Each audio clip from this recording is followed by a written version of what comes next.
George Kilpatrick, Inspiration for the Nation, celebrating people we feel good about. So I guess it's an annual tradition. About this time last year, Rickey Brown of Diversify-New York stopped by to tell us about the work that he does with entrepreneurs in Syracuse and Central New York, and I'm sure other parts of the country to get them opportunities regarding government contracts and other things. So, Rickey, good to see you. Good to see you as well. Thank you so much for having me back on, brother. And I know I would love for you to give a fuller description of Diversify New York. I gave the crib note version. Yes, absolutely. So, coincidentally, I'm so glad you reached out right now. We're actually approaching my 10th year. Really? So the December 9th is our 10th year anniversary of being in business. Thank you very much. We're a New York State certified minority business enterprise. For those who are unfamiliar with the terminology, being a minority owned business is actually a legal term. Many people don't understand that when you're designated and certified as a minority and women owned business, it is actually a law that's codified in New York State and actually throughout all 50 states. There is a program that essentially assures that minority contractors are participating in not only state contracting opportunities, but municipal and federal contracting opportunities as well. Primarily because we were disenfranchised from that process for so long, there had to be some equity within that contracting system created. So, a portion of the state budget is dedicated solely to those businesses who have gone through that certification process and declared themselves as minority and women owned business enterprises. I am one. Again, we've been in business for about 10 years. Our primary consultative practice is minority and women owned business enterprise certification, but we're also a small business development agency. Essentially, we assist you in everything from beginning formation of your business, ideation, all the way to formalizing your business through LLC, DBA, as many will go through that process, S Corp, etc. So a lot of that work has evolved over the years into making sure that there's requisite resources that are poured into those businesses so they thrive and live beyond the typical threshold of 1 to 2 years, where most businesses either fold within that time. And typically there's a survival rate much longer once you get beyond those first 2 years in business. It's our practice to make sure that those businesses survive beyond those 2 years and that they have all the resources that they need to prosper. And Rickey, this is great because uh, New York is committed, right? And we are in Yes. an environment where, like, for example, at the time of our conversation, World AIDS Day, the federal government is refusing to even acknowledge that it is World AIDS Day, among other diversity initiatives happening federally. So, with that being said, because you're based in New York and because New York has codified that it will continue to do work around diversity initiatives, have you seen an impact particularly on your business, or you feel shielded somewhat because you're in New York? Absolutely, George. I'm actually glad you made the distinction because many people would confuse the state process versus the federal process versus your local municipalities like the city of Syracuse, for example. One of the areas of distinction, not only with this current administration, but in his previous administration, one of the first acts that he did was to abolish and wipe out any of the diversity initiatives related to federal government contracting opportunities.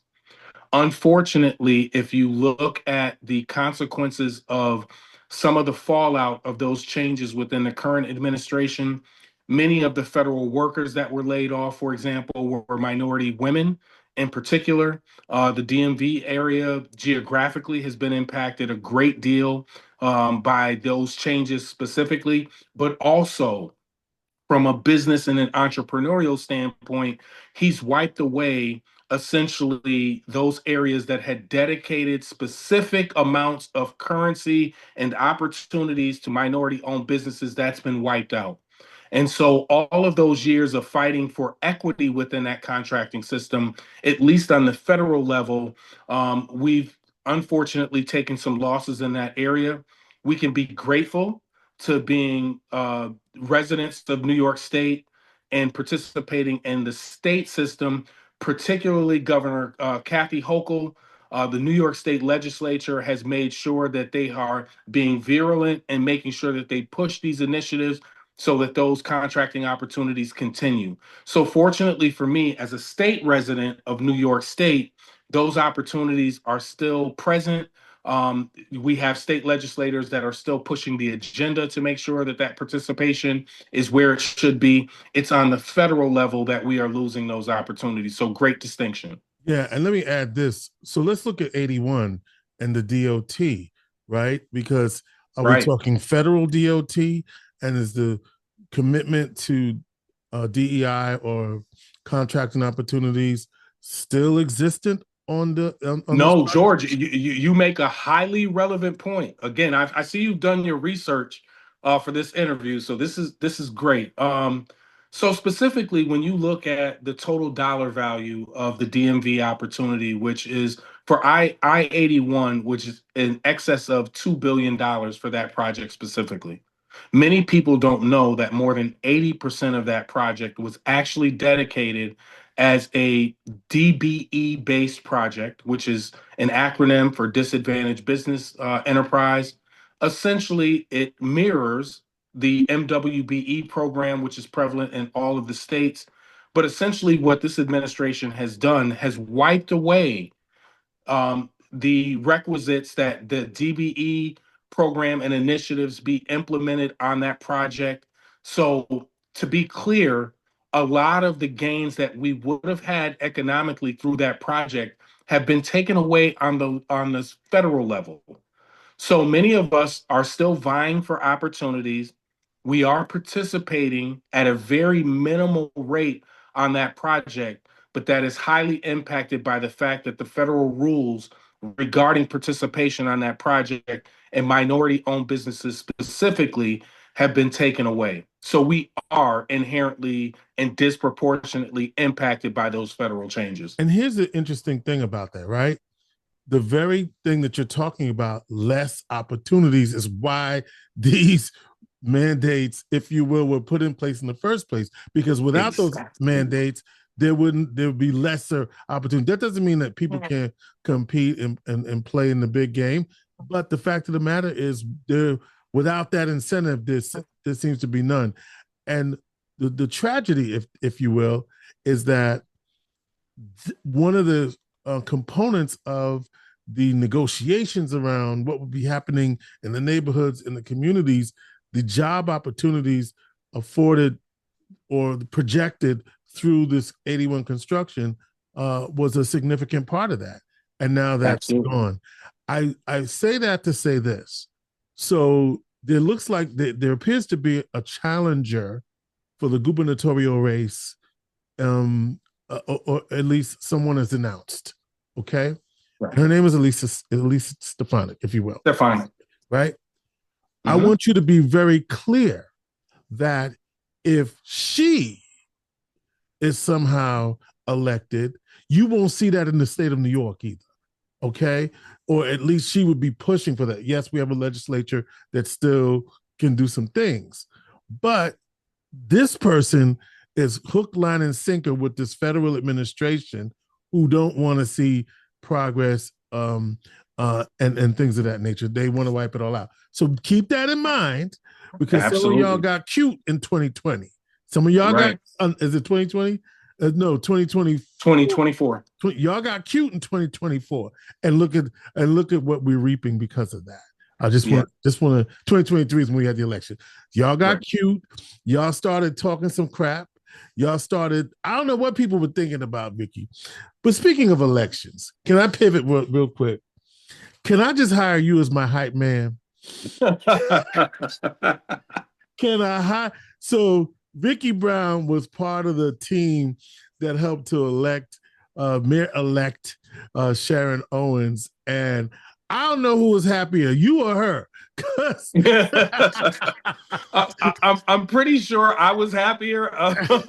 I gotta tell you, George, it's ironic that you bring that up. Obviously, I'm a strong proponent of elections, the political process. I understand inherently how that impacts our daily lives. I had a chance for the first time in my life to participate in helping to campaign for what happens to be a dear friend. Hmm. But if I separate the relationship, I happen to know what she stood for, principally in terms of the things that she's advocated for much of the past 4 decades. In fact, my very own introduction into advocacy for minority and women-owned business enterprises started with Sharon Owens, who happens to be both my predecessor and my mentor. So from the time that I've worked alongside her, I understood she took on challenges where they weren't always comfortable, but they were always positions that took the disenfranchised among us, those who were least advocated for, not participating overall in terms of political process and social and political gains and all of those things. And it made me hungry in terms of engagement. So, when I had the opportunity, this was organic, by the way. I had no intentions whatsoever of being one of her primary cheerleaders. I saw some things early on in the election that I was disheartened by. I felt that not only from a federal and a national standpoint, politics had devolved into this area where we were lodging personal attacks and using rhetoric and things that really had no place in politics. And I felt really personal about some of the attacks that were launched her way. I know that they were not only disingenuous in terms of the tenacity and veracity of the claims that were being made. I knew her as a person. I knew her character. And it was an absolute privilege to work on that campaign and see someone who's put in more work. I would be really challenged if you asked me for another opponent um, that had the depth of experience and or time committed to the areas that socially progress us as minorities in this community than Sharon.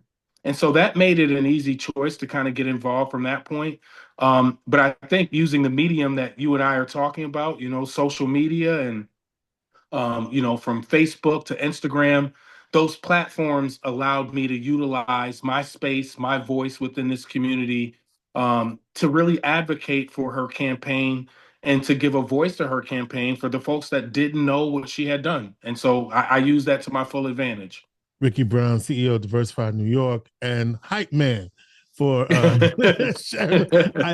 And for people that getting the reference of me calling Rickey a hype man, I'm speaking about the night that Sharon won the election, and there was a big actually when she won, and when it was the victory party, and we were waiting for her to make her speech, which was historic in nature, first Black mayor in the history of the city of Syracuse. And Rickey Brown, was the loudest one in the room, baby. And I said that's a good person to have on your team, because you need people that's going to cheer you on in those moments Absolutely. when you may be a little bit uncertain. And the fact that she won in a landslide uh Oh, even absolutely. even Brilliant campaign. Brilliant campaign. but we weren't here to talk about that. But I felt like I needed to bring that into the conversation Absolutely. because it's actually Well, it's relevant. it is. It's actually relevant. Yeah. From that standpoint, right? When I look at the impact, I'm a small business owner in the city of Syracuse.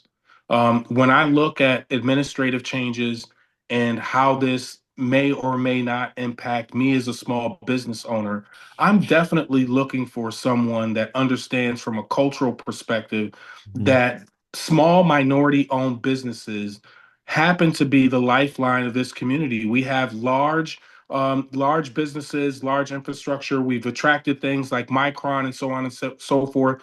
But I've often heard Sharon campaign for the arterial side streets, for example.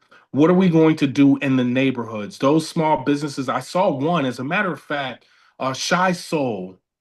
is a restaurant that is minority woman owned. It's on the South Side. I saw her story today about existing for the previous 5 years on South Salina Street, just shy of Brighton Avenue, and that she would be closing that location to open up in another location. Oh, And it, is that what's happening? Because I wondered what was going to happen. yes. And Oh, so that, it affected me as a small business owner. I can understand and I relate culturally to the struggles that we have as small businesses. And especially we had a conversation earlier about what happens when resources like the federal government cut off opportunities for us as small businesses. We struggle and we're impacted more when there are these kind of changes within that economic structure. And so that resonates with me when I hear a small Black owned business. And again, anytime you've made it over 2 years, typically your survival rate as a business, irrespective of your ethnicity or background, you've got a higher survival rate. But for us, we're still impacted in year 5 and beyond when we have to move and change locations. That's devastating to put so much into a business. You pour your heart, your soul, all of your savings into there. And so that's the thing that I know, again, Sharon would be able to relate to. I've seen her frequent all of these businesses. I go from everywhere from Bongos, which is across the street from the Southwest Community Center, um, to Shy Soul and all of these other businesses that I've seen her support. And so it's important to me that we have executive leadership, again, that can understand the cultural impact of their policies and all of the administrative changes that they may be considering, and how do we make sure that these businesses survive and thrive in this relationship, in spite of what may be going on the well, federal level. I have, so there's two things that occur to me. First of all, where's she going, Chai Soul? Is she leaving the South Side, going to another? Where's she going? So she did mention that she's leaving the South Side, but she did not disclose where her new Okay. location is. All right. But I do want to take an opportunity to champion her because I know, her business had done phenomenally well in that area, and she again is disheartened by the fact that she may have to leave there. But the great news is that she is not closing permanently. She will be moving. Oh, you know what? She did mention a food truck. Okay. So she will be converting from a brick and mortar business to a food truck that will be mobile, with more details to be announced. Well, I do have to shout. What's her name, by the way? Shelly Burke. Shelly. All right. So Shelly, let me just say to you, uh, Shelly had catered for an event. Oh, I, she that I a breakfast, and let me just tell you, yes. Did she put her foot in the pot, George? baby. Okay. Listen, I have I meet with a group monthly, right? And once in a while we have our meetings here in Syracuse, Mm-hmm. and when we have it here, it does not compare to wherever we are. Yes. Let me tell you, fish and grits and turkey and Yes. Yes. everything. I mean, foot waffle, everything. So, I love it. I I'll be love at it. that. Listen, I'll be at that food truck. Well, let me. The second thing that occurs to me, Ricky, like, are you going to be in the? Are you going to have a job in the Owens administration? Because it sounds like you need to be the director of something, something, something, something, something. I'm just putting it out there. I have to ask the question. That's what they pay me to do because that's what I'm hearing. Well, George, what I can appreciate about Sharon and her ability to attract just a wide swath of Mm, talent from around the city. And if you look at who the supporters were of her yeah, yeah, campaign, she yeah. has so much talent that Right. is surrounding her. I think us as a people need to understand sometimes it's important to be strategic in the approach of how that leadership looks. Mm-hmm. One thing that I have fully disclosed to not only Sharon, just to folks that are really intimate about that process, one of the privileges that owning my own business has given me is the freedom and the ability to have a platform to speak freely and Mm-hmm. advocate freely without constraints for my people. Um, and I take an immense amount of pride in being able to do that. In full consideration of that, um, it's hard to see me in a capacity where I would not be able to advocate in the same way. So Hmm. there's so many ways that I would be able to support, whether in the administration or outside the administration. But I think strategically, we need to be considerate as a people of understanding. When you're a great teammate, you have Michael Jordan. I had this analysis the other day.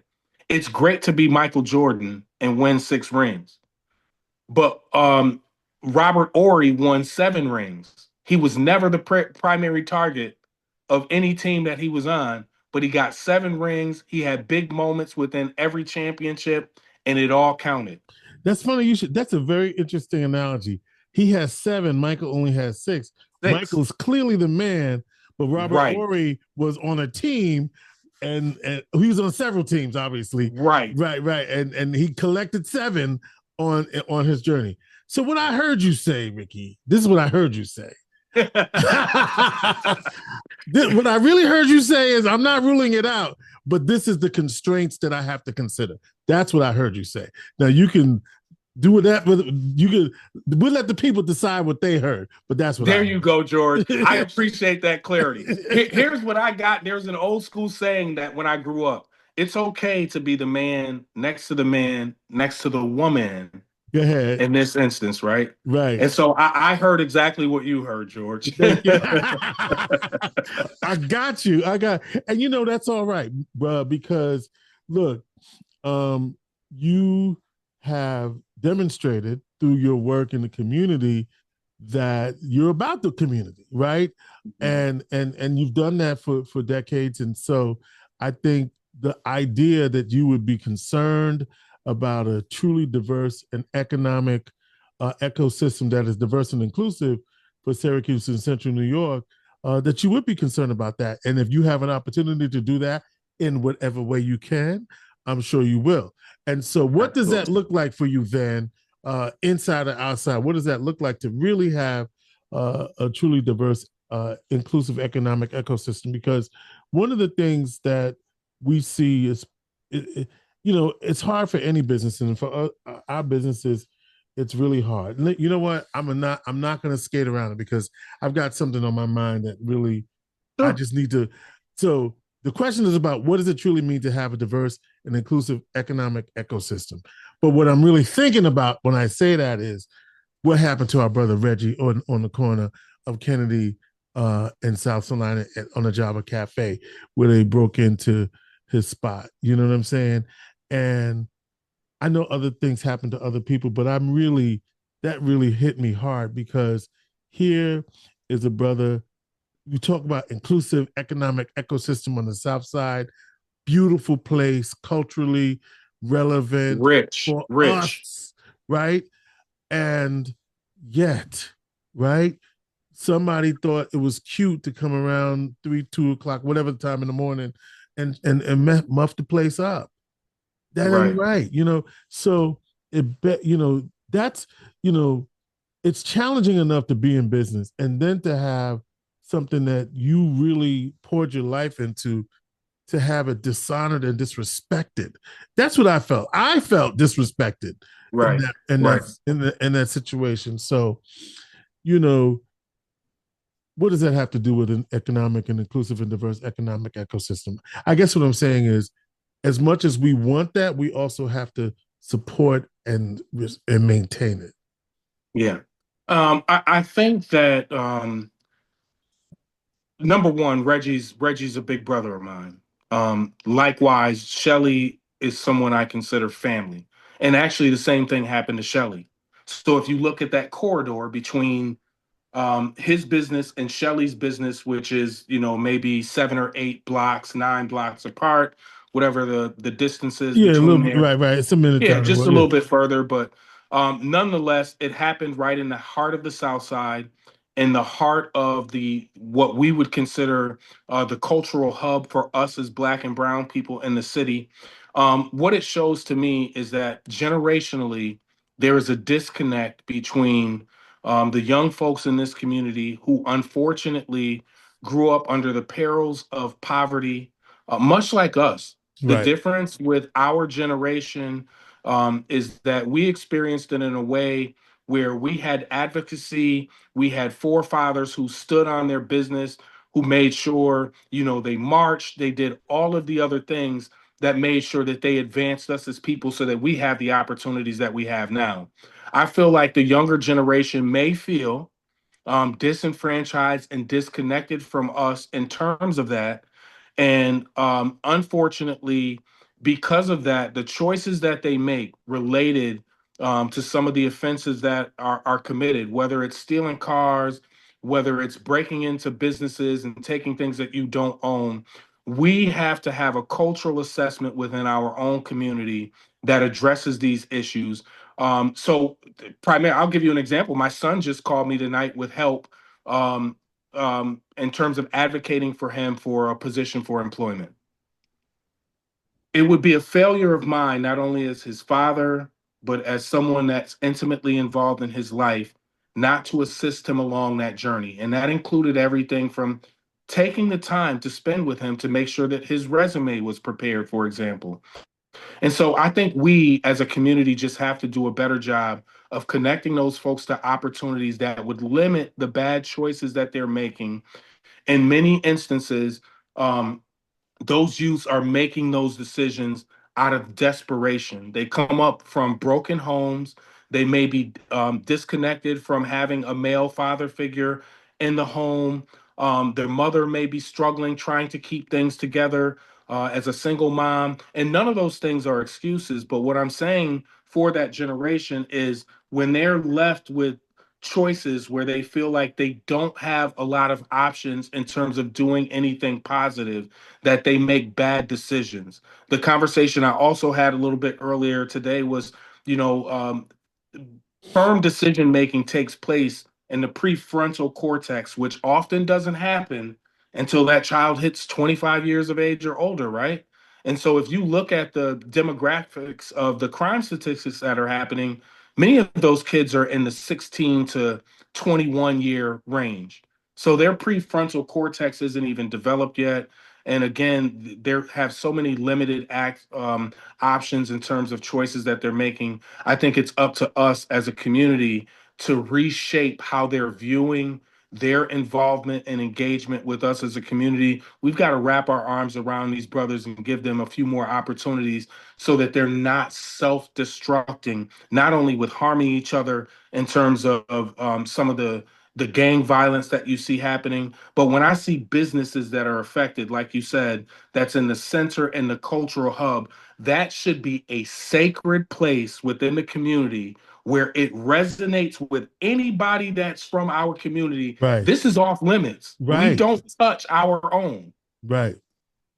We're talking with Rickey Brown, Diversify New York, and he let me diversify this conversation because it's really about the work that he's doing, celebrating 10 years of Diversify New York as a business entity here in the community. And I thank you for that. And I wanted to know about the work you're doing, like what's happening right now, because you've been really intentional. The business model is to be intentional about procurement access. And so, what are some things that small business owners who aren't certified might be missing out on, or what are some of the programs and initiatives that you might have underway right now? Well, one, I think you've got to do a true assessment of your business to understand, firstly, whether or not certification benefits your business. That aside, I think many of the things that us as certified businesses have to do include networking. And so we've got to do some things that we're traditionally unfamiliar with in terms of marketing. Speaking of which, George, you and I were just talking about the technology earlier in the conversation. Right, right, Um, the bridge to the great divide that's existed between black and white businesses in the previous generation is the internet. It's the great equalizer. So for my business, for example, the platform that I've built that's enabled my business to network and build a brand. I built a brand around my business, and that was utilizing platforms such as Facebook and internet and all the other things that basically were no cost marketing tools for my business that's allowed it to thrive beyond that 2 year mark, beyond the 5 year mark, and gratefully into the 10 year mark. So I think for many of those businesses, I would say seek out guidance. You can come to places like I offer classes now in partnership with Jubilee Homes for many startup businesses that are looking for formation advice, advice on how to gather resources for your business, developing business plans, networking opportunities that you're going to be looking for that again would allow your business to prosper. Look for those resources, and especially if they're culturally relevant resources like Yeah. Jubilee Homes exist and so on and so forth. And so we've got to pour in more opportunities. I currently still, from my business's standpoint, I've got a great partnership with the On Center through an Onondaga County partnership, for example, and making sure that I advocate for minority owned businesses to participate in many of the concerts and supplying some of the food and all of the other things in terms of the venues that they control. Thank goodness for ASM Global is a partner that oversees the entertainment opportunities there. And so my role primarily is to make sure that I'm introducing more Black and Brown owned businesses. And of course, if they are state certified, it's even better because a portion of the funds that come through on those contracting opportunities are dedicated specifically to minority and women owned businesses. Can you share a success story of an entrepreneur that has benefited from Diversify New York's efforts? Oh, absolutely. So there's tons. I've got a favorite. I bring him up all the time, but I think many people are aware of. My favorite is Nadante Jones of NJ Jones Plumbing. Mm. He is a first generation business owner. Um, he is the first minority owned plumber in the history of Syracuse. So many people aren't aware that when you go Do you through mean that the has a master's? as a master's Yeah, plumber's yeah, license, yeah. thank you. Yeah, okay. Yeah, so he's historic in that sense. He first came to me seeking city certification. We did his New York State certification. Many years later, we celebrated the fact that he had did his first $1 million year. He has now moved into his own building, which is a training center. He spent upwards of $2 million in developing that project, which houses his more than 11 employees. It has some commercial space. He's recently renovated the upstairs to do luxury apartments. So seeing him elevate from someone who's a high school graduate here, who studied and took on the trades as opposed to investing hundreds of thousands of dollars into college, and seeing him be a success not only in owning multiple homes, but owning a commercial real estate development project, and giving back to the community by way of jobs and so on and so forth. Highly, highly impressed with what he's been able to do with such little resource. So he'll always be the crown jewel. I'm his number one fan in terms of the things he's been able to do with that certification. And like I said, if you want a number one fan, you need Rickey Brown in your corner because he That's it. That's it. I'm his hype man. I'm from his your hype man. from your vantage point though, Rickey, you talked about resources and success of MJ. What are some of the biggest barriers to economic opportunity and wealth building for Black and Brown business owners in the community? Well, number one, is access to capital, to be frank. Like, so for many of those businesses, I speak and talk to many business owners from around the community. And one thing is the startup capital. We all have great ideas. There's so many of us that want to invest and have ideas that, should they be brought to fruition, would be great businesses.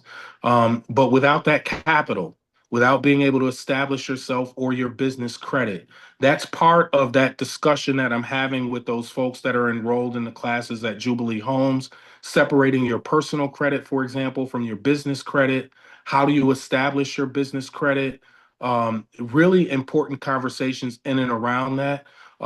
It takes 2 years worth of revenues, for example, for you to be able to access any of that from a bank, a small loan.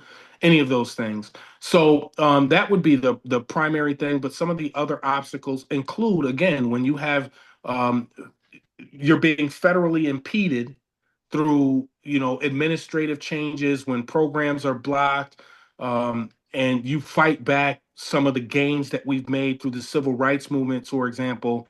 Again, we're impacted when our contracting opportunities are limited. It's one of the reasons why I'm always advocating in front of, again, municipalities, the county, state government, all the way up to the federal government, to make sure that these programs are equitable and that we're being seen. In order to do that, I would say it's up to us. You have to make sure that you're a capable business, that you're providing capable services, and that when your number is called, that you're meeting the requirements of that contract. Because if you don't perform on that contract, I assure you it impacts more than your business. Generally, we're painted with a broad brush. So if they've had one bad opportunity with one minority or woman-owned business, generally speaking, they'll use it to paint a broad swath of us as not having the business prowess that we need. What other collaborations are you excited about right now? And what other upcoming initiatives and opportunities should our listeners know about? Well, George, it's funny, like, so my work is kind of morphed into community engagement from a broader perspective, right? So I've built this platform in terms of advocacy for us as Black and Brown owned businesses. But the larger that platform has grown, it's seeded more opportunities for me to serve, and that includes board representation, right? So I Right. serve on Christopher Community, Housing Visions, recently the Syracuse Housing Authority. And in those roles, I'm able to advocate for, specifically when they're looking for contracting opportunities, I'm pushing an agenda as part of their fiduciary responsibility to make sure that they have economic participation from local minority and women owned business enterprises. And that's given me, again, a huge opportunity to be able to push and advocate for those. So it's grown beyond just simply being and advocating for the businesses as a business advocate, but in that service, through that board work, I'm always pushing to make sure that we have participation from folks that look like us. I love it. What other advice do you have for people, and how might they avail themselves of your services? Well, one, I would say, make sure that you're putting research behind the work that you're doing. You can be passionate about an idea, but making sure that it's a viable business idea is particularly important. I see too many people that are rushing into the process, have a great idea, haven't done the requisite research to make sure, one, that it would be a profitable business opportunity. And I've got a saying that I use for folks all the time. If you do something that you love, just because you're doing it, if it's not profitable, it's not a business, it's a hobby. Mm, And there's a distinction between having a hobby and doing something that you love. That's right. great. But turning it into a viable business opportunity is a completely separate notion. This is why a business plan is particularly so important, because it helps you map out the financial viability of that idea to determine if it's a business or a hobby. I love it. Rickey Brown, Diversify-New York, serves on many boards in the community. Number one hype man in the community. Uh, I love it. I love Rickey it. is doing good work in his community, helping to create entrepreneurial opportunities to help diversify New York. Last thoughts of any? No, I just want to say, George, you're doing a tremendous job. I appreciate having an opportunity and a platform created by us to give voice to the voiceless within this community. This platform is tremendously important. I think the way that we are often portrayed Right. throughout media is critically important in how we're seen. And so I just appreciate the opportunity to be able to come on and have this discussion. You're doing a fantastic job, but really happy to have been here for this interview. Listen, Rickey, we had fun, and you're a good sport. We appreciate you. Rickey Brown, Likewise, Mr. Kilpatrick, thank you, sir. They don't know he's a mocha man too, but that's a whole nother. We're mocha men. That's true. And that's another story, as Rick Wright would say. GK, George Kilpatrick, Rickey Brown, inspiration for the nation.